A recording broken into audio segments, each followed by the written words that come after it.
Meu Deus, cara. Mano!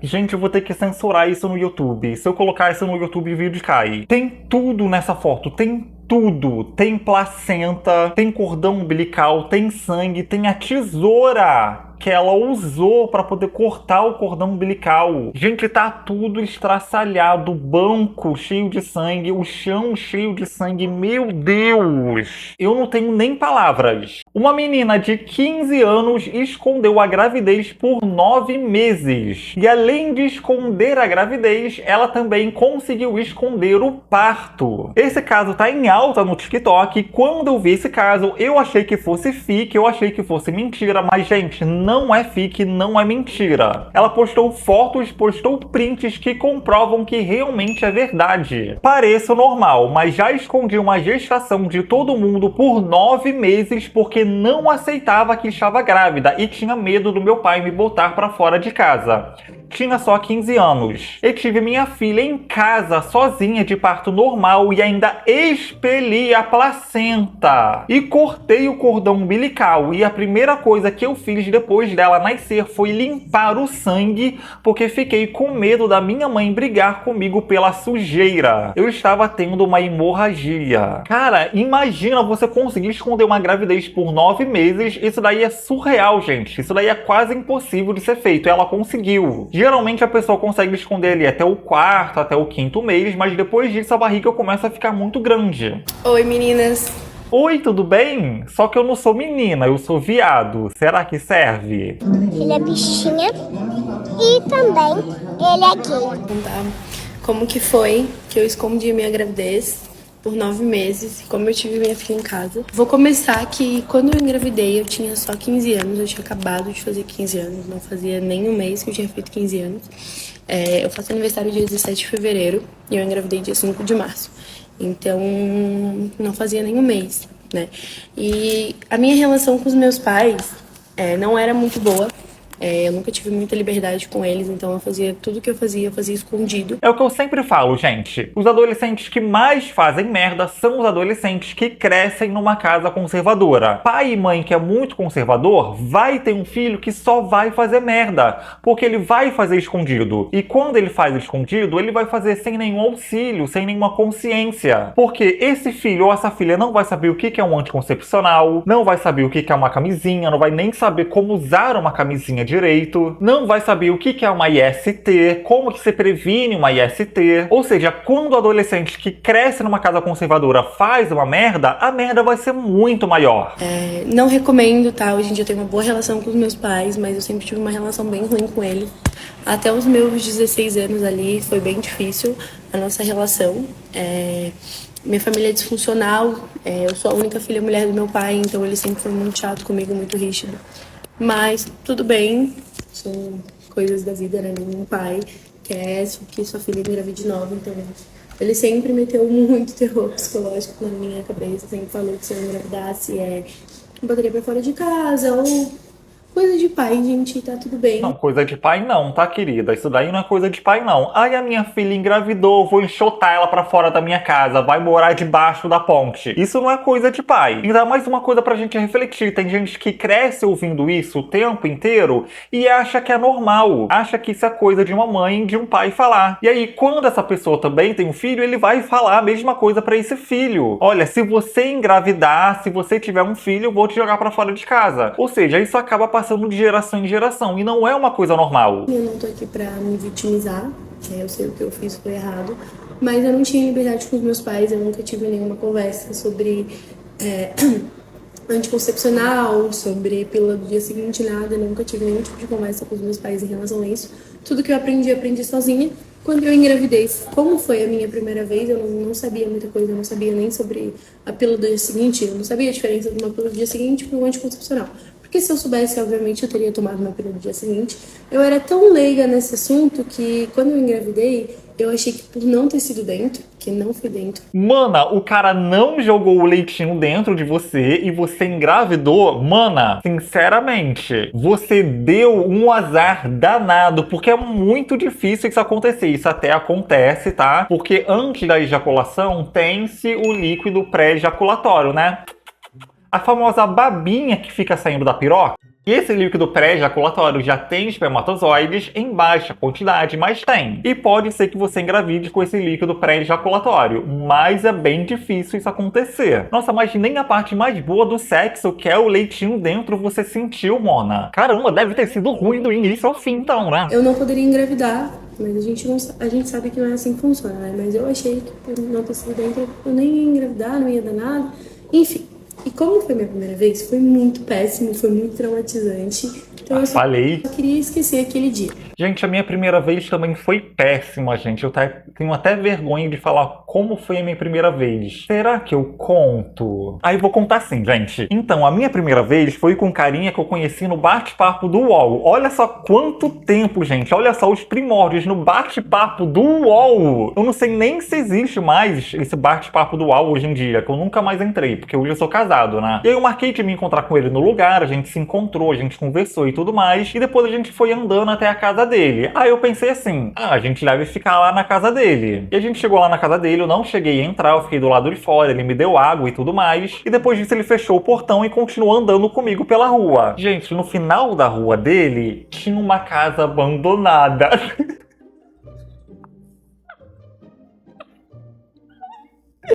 Gente, sério, a casa parecia um lugar de desovar corpo, parecia um matadouro. A casa toda arreganhada, cheia de mato, mato puro. Eu acho que tinha mais mato do que tijolo. E aí tava de noite, tava muito escuro, né? Aí a gente simplesmente entrou nessa casa abandonada, que muito mal tinha muro, não tinha nada. E a gente ficou ali mesmo, na casa abandonada. Cheio de mosquito em volta, cheio de mosca em volta. Aí, se eu não me engano, ele pegou a camiseta dele, colocou a camiseta dele assim no chão e sentou ali no chão mesmo em cima da camiseta. Gente, aí que eu falo, adolescente só faz merda, cara. Onde é que eu tava com a cabeça de perder minha virgindade numa casa abandonada com um cara que eu nunca vi na minha vida? Imagina se fosse um assassino, eu poderia me matar ali mesmo. Logo depois que eu fiquei com o pai da minha filha, a gente não conversou muito, foi cada um seguir sua vida, e em seguida entrou a pandemia. Então eu comecei a, 2 semanas depois já entrou a pandemia.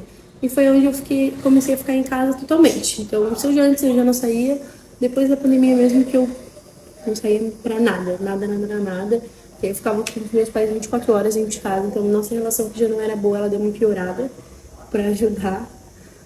Aí acabou que a gente começou a ter mais conversas.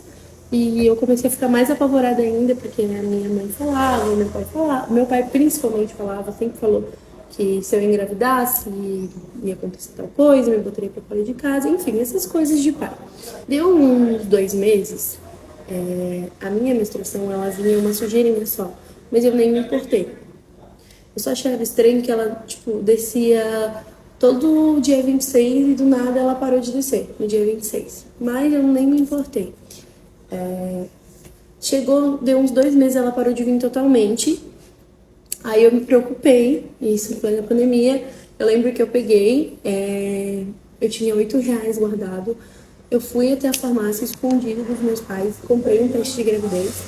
Levei o teste de gravidez pra casa dentro da minha roupa, apavorada, morrendo de medo da minha mãe descobrir.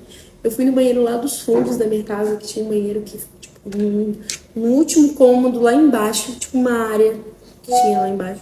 E fiz o teste. Assim que eu fiz o teste, já deu positivo, mas deu um positivo bem fraquinho. Deu um risquinho, um rosinha bem clarinho mesmo. Na mesma hora eu já mandei foto pro pai da minha filha, falei pra ele. Ele reagiu como qualquer jovem reagiria, né? Não sei, qualquer jovem não, né? Mas, de uma forma negativa, falou que não queria. Eu também não falei que eu também não queria. Falou que era pra mim tomar um chá, alguma coisa. Aí, acabou que ficou por isso. Eu falei que ia dar meu jeito e a gente nunca mais conversou depois disso. O que eu fiz? Na minha cabeça, depois que eu descobri, parece que deu um giro. Principalmente depois que eu voltei pra ele falou que ele foi mentir. Eu excluí ele de todas as minhas redes sociais. E falei, vou seguir como se nada tivesse acontecendo. Foi isso que eu fiz. Na minha cabeça não tinha gravidez nenhuma.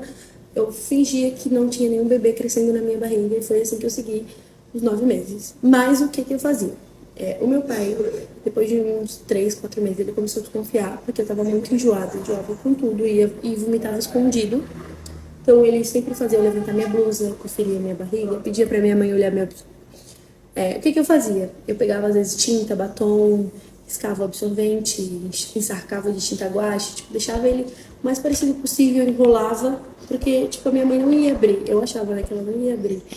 Eu sabia que ela não ia abrir o olhar, mas eu sabia que quando a gente menstrua muito, fica atrás, dá pra ver, né? Fica muito cheio. Então o que eu fazia? Eu deixava ele bem encharcado e enrolava. Então eu botava ali constantemente no lixeiro. Bem atriz, né? Todo um plano bolado. Ela foi o oposto daquela garota que vivia na mão dos Drakes, né? Eu não sei se vocês conhecem, mas tem uma garota conhecida como a garota que vivia na mão dos Drakes, que ela inventava um monte de mentiras, e uma das mentiras, né, uma das últimas que ela inventou, era que ela estava grávida, e depois disso ela estava bolando um plano pra fingir que ela tinha perdido a criança. Ela tinha até espalhado tinta no chão pra gravar o vídeo e tudo, fingindo que era sangue. Enquanto uma estava bolando um plano para fingir que estava abortando, a outra estava bolando um plano para fingir que não estava grávida. Pro meu pai não desconfiar, porque ele começou a achar estranho que eu não tava mais pedindo dinheiro pra comprar absorvente. Oxe, mano, mas era só ter pedido o dinheiro pra você comprar absorvente como se nada tivesse acontecido. Aí você pegava o dinheiro do absorvente, juntava pra você comprar uma comidinha, né, caso desse algum desejo, porque a gente sabe que tem grávidas que tem desejo de comer alguma comidinha diferente. Aí você malocava esse dinheirinho pra você poder comer as comidinhas do seu desejo de grávida. Aí ele sempre fazia eu levantar minha blusa pra ver minha barriga, pra ver como é que tava. Era uma loucura e eu já ficava nervosa, mas como eu não tinha barriga assim, tipo assim, eu engordei bastante, engordei mais de 10 quilos na minha gravidez. Só que eu sempre fui gordinha. Então a minha mãe achava que era por causa da pandemia que eu tava engordando, como muita gente engordou na pandemia. Então ela não ligava. A minha barriga ela não ficou dura de grávida e eu sentia muito a minha filha bem aqui nessa parte, sabe, da lateral. Eu sentia muito pra chutar aqui, muito mesmo. Mas a minha barriga em si aqui não ficou dura. Essa pochetezinha que a gente tem aqui perto, não ficou dura, nada. Mas aqui eu sentia muito ela e sentia aqui mais duro. Mas o restante da barriga tava normal, eu juro pra vocês. Não tinha nada duro ali, tava normal. Eu usava muita calça jeans apertada pra esconder o máximo que podia de pochetezinha, qualquer coisa, porque, né? Eu também tive muita estria na minha barriga ficou devastada de estria. E eu não entendo até hoje porque eu não tive barriga, mas tudo bem. O meu corpo, ele mudou muito, eu tinha muita coxa, meu pé encheu bastante, meu braço ficou o dobro do tamanho que ele já é grande normalmente. Mas o meu rosto, meu nariz inchou, mas a minha barriga em si não tinha muita coisa. Eu comecei a me escondia constantemente das pessoas, né? Ela vai postar algumas fotos pra gente ver da época que ela ficou grávida. E realmente tem algumas coisas nas fotos que a gente vê que tinham umas características de pessoa grávida. O pé dela, por exemplo, ficou muito inchado. A gente vai ver na foto. Como era na pandemia, eu já não saía muito. Então, tipo, rede social mesmo, eu nem aparecia. Eu usava muito moletom. Isso em pleno outubro, novembro, um calorão absurdo. Já eu de moletom, calça jeans, sempre. Eu tenho foto aqui, eu vou deixar a foto aqui pra vocês verem como que eu ficava. Basicamente foi o meu uniforme da gestação. Notem como minha barriga já estava enorme e mesmo assim eu insisti que não havia nada ali e eu usava essas calças extremamente apertadas. Ganhei muita bunda e muita coxa também. Eu sempre me escondia das fotos, principalmente de corpo. Me sentia horrível e desejava o tempo todo. Esse moletom foi meu uniforme oficial da gestação, eu usava ele pra tudo. Aqui eu estava de 8 meses e nesse dia eu estava muito calor, mas eu não tirava esse moletom por nada. Mesmo com o moletom a gente consegue ver, né, uma voltinha aqui na barriga dela bem no final. Essa voltinha bem no final é muito característica de gestação. Nossa, olha essa foto dela aqui, gente. Olha como que ficou o tornozelo, extremamente inchado. Isso aqui realmente é um tornozelo de gravidez, porque a mulher na gravidez ganha peso. Com isso, as pernas têm que sustentar um peso maior e o tornozelo acaba inchando. Agora, nesse vídeo, ela vai contar pra gente como que foi o parto, como que ela fez o parto da filha dela sozinha. Gente, então, terminando aqui a parte da questão do parto, eu peguei, a minha cunhada ligou pra ambulância, eu embarquei na ambulância, os paramédicos me examinaram na ambulância, disseram que estava tudo certo comigo, estava tudo certo com a minha pequena. Eu sei o risco que a gente correu, eles falaram, o próprio paramédico falou pra mim que foi um perigo, que eu fiz, que foi um risco. Vocês conseguiram perceber o que ela falou? Quando os paramédicos chegaram na casa dela, ela já tinha parido a criança. Ou seja, ela pariu a criança totalmente sozinha, sem nenhum auxílio. Mas, enfim, no final deu tudo certo essa questão do parto, graças a Deus. Eu vou deixar a foto, vou botar aqui a foto de quando a minha filha nasceu. Se eu não me engano, essa foto que ela falou que vai colocar é a foto de como que ficou a cadeira depois que ela fez o parto. Porque parece que ela vai sentar numa cadeira e nessa cadeira mesmo ela dá luz à filha dela. E aí ela vai postar uma foto de como ficou o estado, né, do lugar depois que ela fez o parto. Ou seja, vai mostrar placenta, vai mostrar cordão umbilical. Todo mundo tá dizendo nos comentários que é uma foto muito pesada, então ainda não vi. Eu vou ver aqui junto com vocês. Eu tinha uma amiga e a gente era muito próxima na época. Eu não via ela muito porque ela morava longe, e como tava na pandemia, então aí mesmo que a gente não se via. Mas ela sabia, eu contei pra ela, desabafei com ela, só que ela não tinha dimensão nem de quanto tempo eu tava, porque nem eu sabia, eu não fiz pré-natal, não tinha nada, absolutamente nada. Então ela achava que eu era louca e que uma hora eu ia contar, mas não foi o que aconteceu. Então eu peguei e avisei pra ela que a minha filha estava nascendo, falei, acho que agora vai nascer. E quando ela nasceu, eu só simplesmente mandei a foto para ela, por isso que eu tenho a foto até hoje do parto e da minha filha ali, né, na cama. Eu cortei o cordão umbilical, eu não sabia da questão da placenta, não tinha ideia que tinha que parir a placenta também, então eu só comecei a sentir um peso, eu peguei e fiz uma forcinha de nada, a placenta caiu. Quando a placenta caiu, a minha filha estava no colo, quase foi junto, assim, porque eu não sabia. Aí foi onde eu peguei uma tesoura e cortei pela metade. Não cortei no primeirinho ali, mas eu cortei pela metade a placenta. Então minha filha ainda ficou enrolada no cordão umbilical. E o risco de infecção, né? Porque se aquela tesoura tivesse infectada, poderia contaminar você e a criança. Bem, porque eu cortei pela metade. Aí quando eu cortei, eu botei ela enrolada na toalha, em cima da cama, minha cunhada chegou, tomei um banho gelado, que eu acho que não pode, mas eu tomei um banho gelado.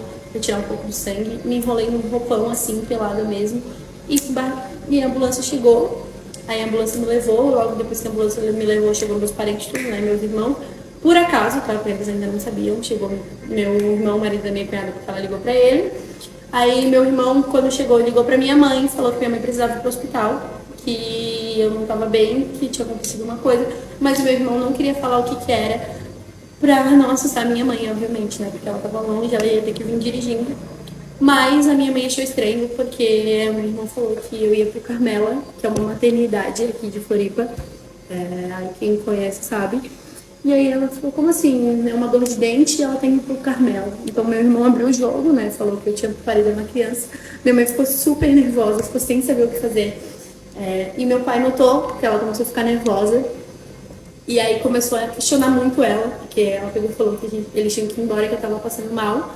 E minha mãe começou a questionar meu pai começou a questionar ela sobre o que estava acontecendo, por que ela estava nervosa, porque ela não estava conseguindo dirigir direito, se tremendo. E aí minha mãe falou, né, acabou abrindo o jogo pro meu pai no meio do caminho.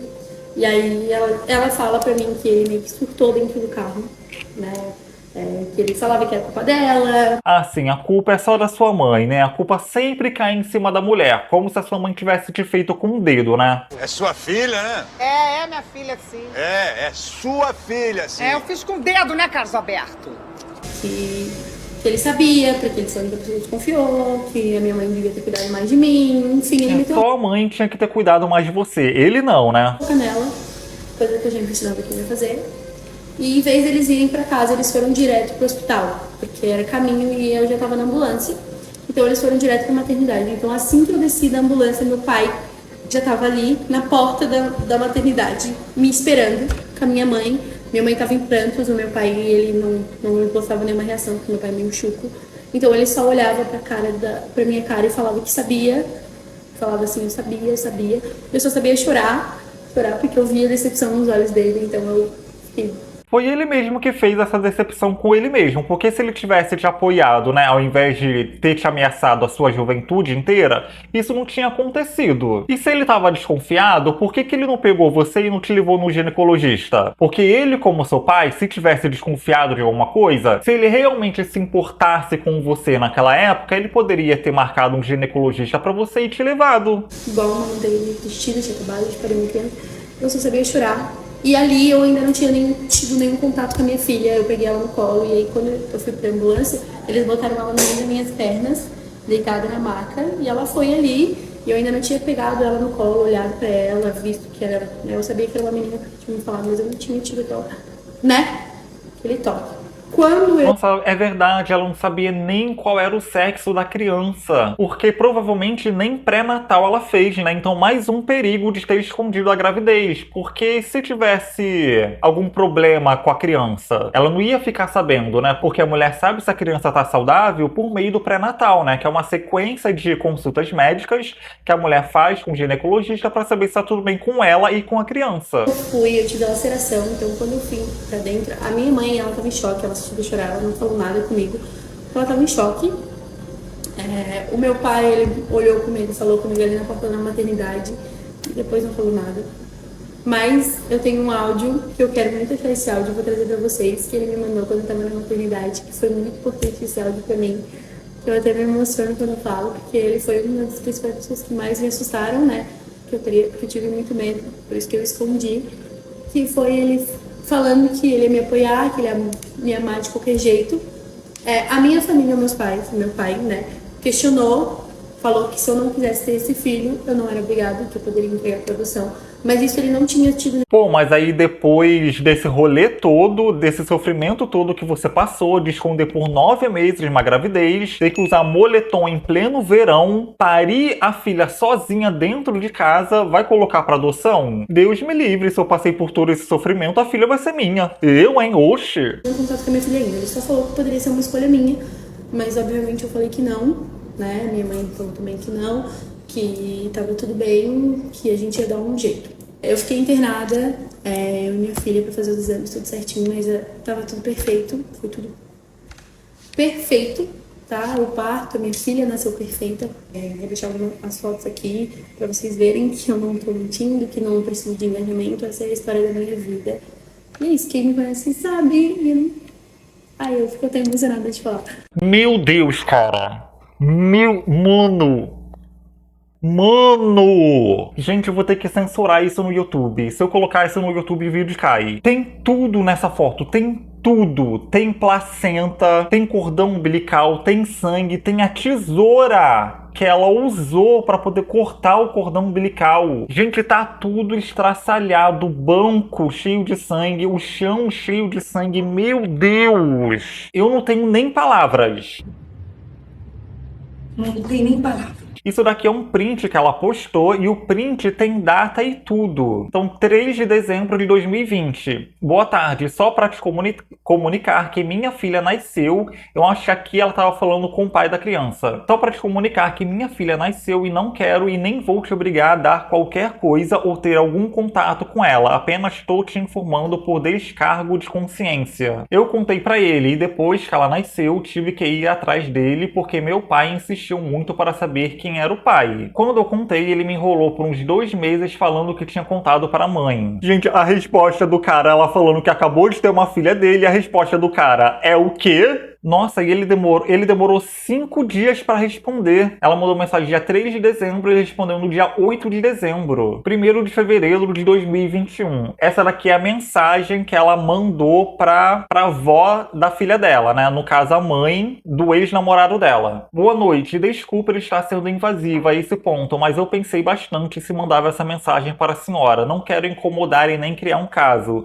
Só quero falar sobre a minha Helena. Ela é um bebê perfeito, risonha, inteligente, linda, e eu só estou pensando no bem dela. Que assim como eu tive um pai maravilhoso e avós também, e é isso que quero para ela. Fulano de tal, né, que é o nome do ex dela, me disse que contou para a família dele. Eu queria muito que você, como avó, pudesse fazer parte da vida dela. Ela sempre foi muito boa para minha filha desde o primeiro momento que ela descobriu. Ela tá falando da avó paterna. Eu criei 2 filhos sozinha. Eu não quero deixar de fazer parte da vida de uma neta, nunca. Ai, gente, gente, que fofa! Olha que vó fofa, gente. O pai é meio lelé da cabeça, mas a avó não. A avó tem consciência. Eu falei que faria o DNA se fosse preciso, e ela mesmo, quando conheceu a Helena, disse que não precisava. Desculpa a loucura da loja, mas foi bom demais. O fulano de tal falou pra mim, assim que você saiu, não precisa de DNA, ele sabe que é dele. Ele sabe que é dele porque no dia que ela descobriu que estava grávida, que ela fez o teste, ela mandou mensagem pra ele avisando. E eu vou amar ela demais. Obrigada. Que bom. Quanto a senhora amar, eu tenho certeza disso. Ai, muito fofa essa voz, gente. Isso daqui eu acho que é um print de uma conversa dela com a amiga. Então acho que ela postou um stories, né, da filha dela e a amiga comentou: o que aconteceu, Rafa? Que olho mais lindo. É neném de quem? Ou seja, a amiga não sabia que ela estava grávida e tinha acabado de parir. É meu, Jaque. Que? Como assim, Rafa? Então, é minha. Difícil te explicar por mensagem. Meu Deus, guria. Bom, gente, a lição que a gente pode tirar disso tudo é que se você estiver grávida, não esconda sua gravidez. Procure ajuda. E se você for o pai da criança, tenha consciência, seja homem e assuma seu filho, ô filho da puta. E também um recado para os pais conservadores. Se você for um pai ou uma mãe muito conservadora, é hora de afrouxar um pouco a cinta. Porque não é sendo conservador que você vai ensinar o seu filho a se virar na vida. Quanto mais você for conservador, mais merda o seu filho vai fazer escondido, pode ter certeza. Conversa com o seu filho, converse com a sua filha, ensina a educação sexual, ensina o que é uma camisinha. Ó, isso daqui é uma camisinha, é assim que se usa uma camisinha, isso é um anticoncepcional. Vou marcar uma ginecologista pra você. Porque se você não conversar, o mundo vai conversar, e o mundo vai conversar do jeito dele. O mundo não vai ser didático com o seu filho. E muito obrigado pra você que chegou até aqui. Se você não for inscrito no canal, se inscreve aqui no canal. E se você gostou desse vídeo, deixe seu like aqui embaixo, beleza? Um abraço e até a próxima fofoca.